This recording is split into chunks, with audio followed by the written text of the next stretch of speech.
غدار ہے، کبھی پی ٹی آئی غدار ہے، اصل غدار کون ہے؟ لیکن بات یہ ہے کہ کبھی کسی کو غدار بلا وجہ نہیں کہنا چاہیے، یہ آج سبق حاصل ہو رہا ہے۔ اور جہاں تک تعلق ہے کسی کو غدار کہنے کا، تو ہم نے تو آج تک نہیں کہا، مگر ہمیں کبھی مودی کا یار اور کبھی انڈیا کو اتنا پیسہ بھیج دیا انڈیا اکاؤنٹ میں، نواز شریف نے، آپ کو یاد ہوگا 2018 سے پہلے کیا کچھ ہمارے متعلق کہا جاتا تھا بغیر ثبوت کے۔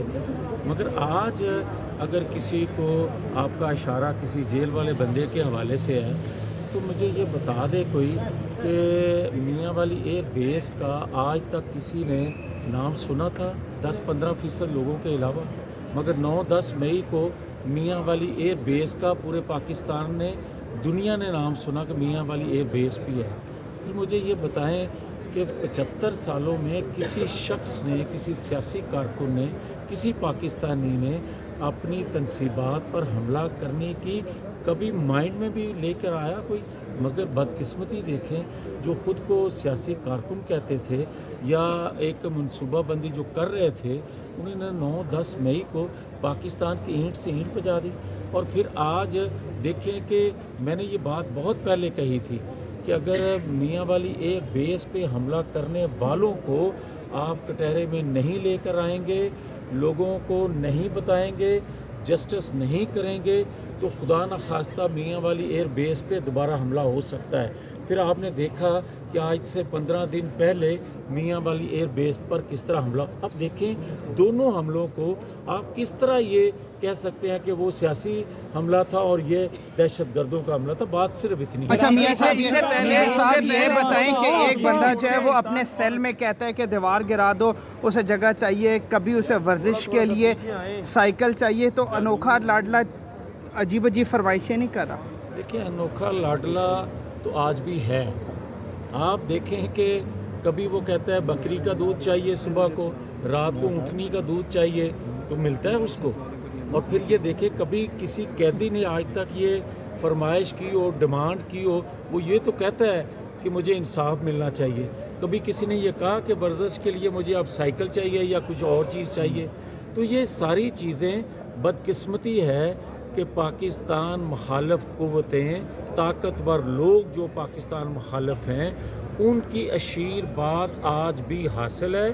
اور اگر اس دباؤ میں پاکستان کے اداروں نے اس دباؤ کو قبول کر کے اس کو ریلیف دیا، جسٹس کا قتل دوبارہ سے کیا، تو پاکستان کے اندر اس طرح کے واقعات خدا نخواستہ پھر ہو سکتے ہیں۔ سپریم کورٹ پہ حملہ کر چکی ہے، اس سے پہلے کیا سیاست میں اس طرح ٹرینڈ سیٹ ہونا چاہیے جو خبر مانیکا کا انٹرویو ہے، اس کا سیاست سے تو ویسے کوئی تعلق نہیں ہے؟ دیکھیں بات یہ ہے کہ اس سے پہلے جو پریس کانفرنس ہوتی تھیں اور کہا جاتا تھا کہ اب کیا اس کے گناہ دھل گئے کوئی پریس کانفرنس کرنے کے بعد، میں اس چیز کا مخالف ہوں۔ مگر جو آپ خبر مانیکا کے حوالے سے باتیں کر رہے ہیں، اس نے پریس کانفرنس جس وجہ سے بھی کی، جیسے بھی کی، مگر کیا اس میں ایک بھی بات غلط تھی؟ کیا حقائق نہیں تھے؟ مگر یہ باتیں خبر مانیکا کو بہت پہلے کہنی چاہیے۔ سپریم کورٹ پر نون لیگ نے حملہ کیا تھا، تو وہ حملہ جائز تھا، وہ حملہ ٹھیک سمجھتے ہیں؟ اب آج میں ہائی کورٹ کے دروازے پہ کھڑا ہوں، مجھے یہ بتائیں کہ اگر اس وقت سپریم کورٹ میں مسلم لیگ کے کارکنوں کے وجہ سے 2 گملے ٹوٹے، حالانکہ حقائق یہ ہیں کہ کسی جج پہ کوئی حملہ نہیں ہوا تھا، میں وہاں موجود تھا، مگر اس کے باوجود FIR ہوئی، سزائیں دی گئیں ہمارے لوگوں کو۔